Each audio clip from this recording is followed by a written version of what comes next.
Sprain. Court is calling 2024 CR 009591, State of Texas versus Kimberly Villanoeva. Could I have parties announced for the record for the state? Andrew Harris Edelman. For the defense? Danielle Cranberg.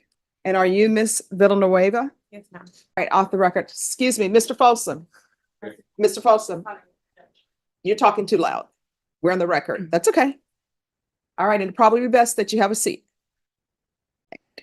You're charged with the offense of theft of property less than $2,500, 2 or more previous convictions. That's a state jail felony. Range of punishment is anywhere from 180 days up to 2 years in the state jail facility and up to $10,000 fine. Did you understand? Yes, Your Honor. If you have a plea bargain agreement with the state, the court does not have to follow your plea. If for any reason the court does not follow your plea and gives you more than you bargained for, the fact that you entered a plea will not be used against you and you will be allowed to withdraw your plea. Did you understand? Yes, Your Honor. According to the plea, punishment is be assessed at 2 years in the state jail facility. The state recommends community supervision. They're taking in consideration AL 2181212. Did you understand that to be the plea? Yes, Your Honor. Defense is at the plea? It is, Your Honor. State is at the plea. Yes, Your Honor. All right, after reviewing state's exhibits 1 and attachments, the court will find there is sufficient evidence to find you guilty, and the court will find you guilty. Are you proceeding with sentencing? Yes, Your All right, anything you wish to say on behalf of your client? Honor. We would ask for the court to follow the agreement. She is willing to do the probation. She is not currently employed, but she's seeking employment. She does have call center experience. She's hoping to get another work from home job at a call center and to help take care of her father, who is currently sick. All right. So I have a question for you. You say you're taking care of your father, is that correct? Not really. He actually has cancer, so he's dying of cancer already. I'm sorry, what? He's dying of cancer. He has stage 4 liver cancer. All right, so my question is, are you taking care of No, him? ma'am. That was a misstatement on my part, Judge. I guess I mean to spend time with him while she can. All right. So here's the other question. When's the last time you had employment? Boom, right out the gate, the judge lays it down. This isn't petty theft anymore, it's a state jail felony. Translation: Texas takes repeat theft seriously. Once you've got priors, even a small shoplifting case can snowball into years behind bars.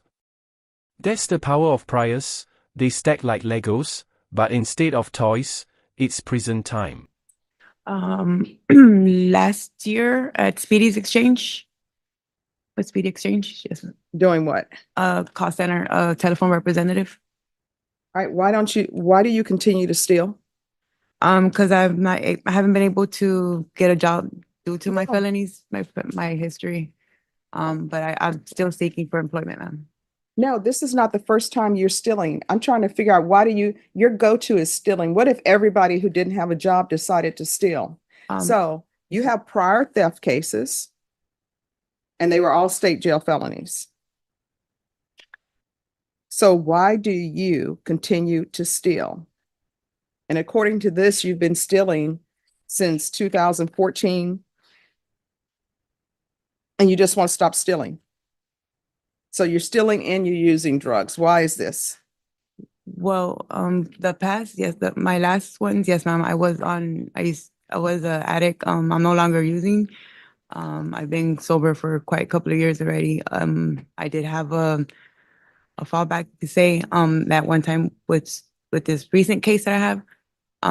But I haven't picked up a charge since 2013 for theft. I've been No, not since. Whoa, emotional bombshell. Kimberly's father is dying of cancer. You can feel the defense leaning on sympathy here. And hey, that's a classic strategy: humanize the defendant, shift the focus from the crime to the person. But will this judge buy it?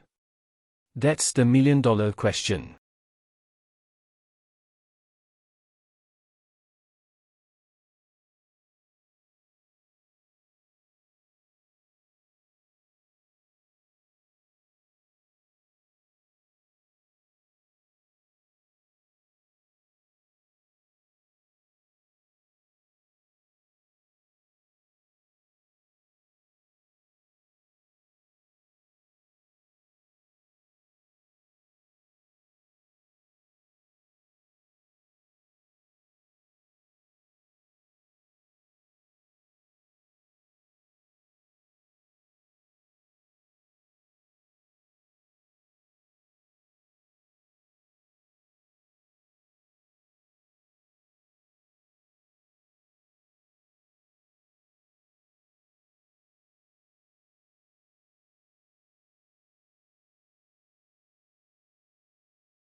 Out. That's the judge hitting with pure logic, and she's not wrong. Judges love this kind of hypothetical because it strips away excuses. It's like, okay, life is hard, but if everyone broke the law when life was hard, society collapses. Brutal, but fair point. All right, so, I'm gonna find there's sufficient evidence to find you guilty. We're gonna recall this for tomorrow. She's gonna do a drug test today.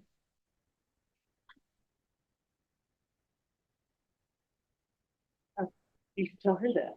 I'm sorry, not tomorrow.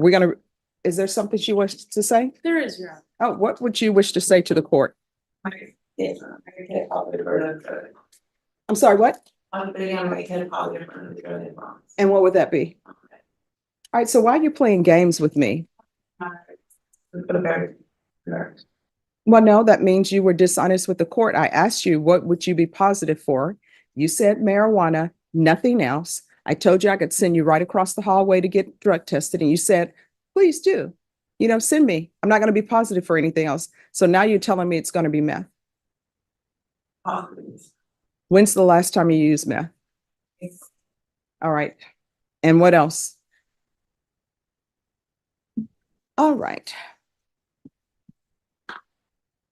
And who are you living with? Currently, with my grandmother. And how many children does she have living with her other than you? No. So if probation goes out there at that house, you're going to tell me that there are not going to be any minors at that house. So who all is in the house? So is it my Uh-oh. Here's where things start unraveling. Kimberly admits to weed use, but watch closely, judges don't care about just marijuana here. What they really care about is honesty. Because if you lie to the court, even a little, game over. I'm sorry, who? My dad and my husband. At your grandmother's house. My grandmother's deceased. She she's passed away last year in December. But it's her house. I believe we were staying there at her house. It's her property. So I'm confused. She said she's living with her grandmother. No, she's living at her grandmother's house. No, beforehand, she's like, I'm living with my grandmother. So now she's staying at her grandmother's house. And it's just her and her husband at her grandmother's house.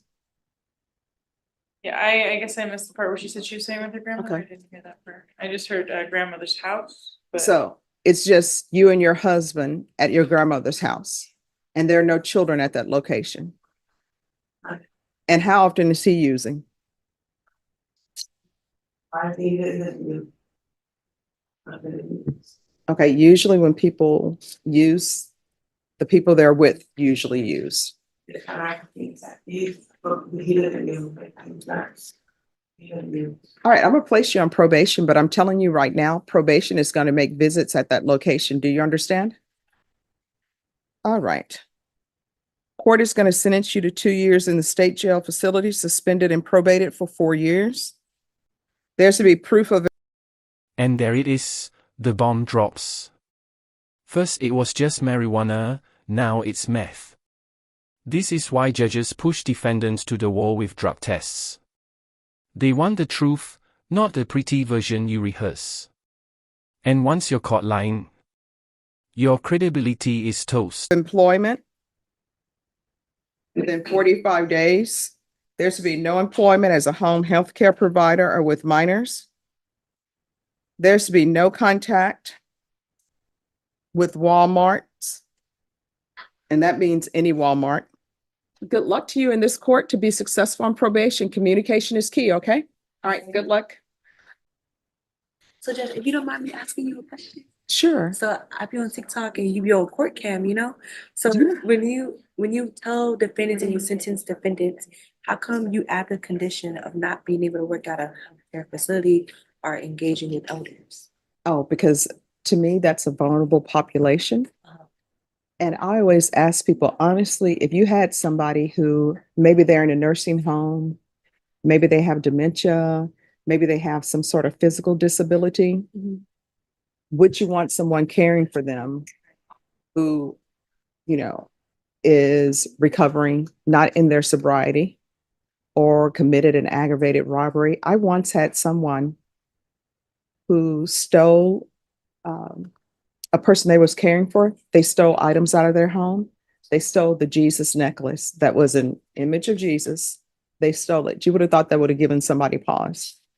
So then they come back, and the agreement is for them to have probation. Okay. And I said they're not to have a job as a home healthcare provider. You know what they told me?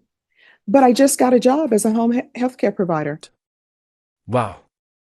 Against all odds, the judge still gives her probation. But notice the tight restrictions: no healthcare jobs, no Walmarts, drug tests, employment proof. That's basically the court saying, we'll give you rope, don't hang yourself with it. Question is, can she handle the leash? Know if all home healthcare providers are doing background checks on anyone. Right. And then when you think about it, if you have someone who's charged with injury to a child, do you really want them working at a daycare? So that's why I do it, because from what my experience being a defense attorney and a prosecutor, usually home healthcare providers, they're not doing background checks. And for me, taking care of children, being a home healthcare provider, you sort of have to have a calling to do that, because when you think about it, it's a lot of work, and you got to have a lot of connections. And I just think that to protect the community, people who have felony convictions shouldn't be home healthcare providers, especially when they haven't even completed probation and they're just starting. Sometimes, I can change that, but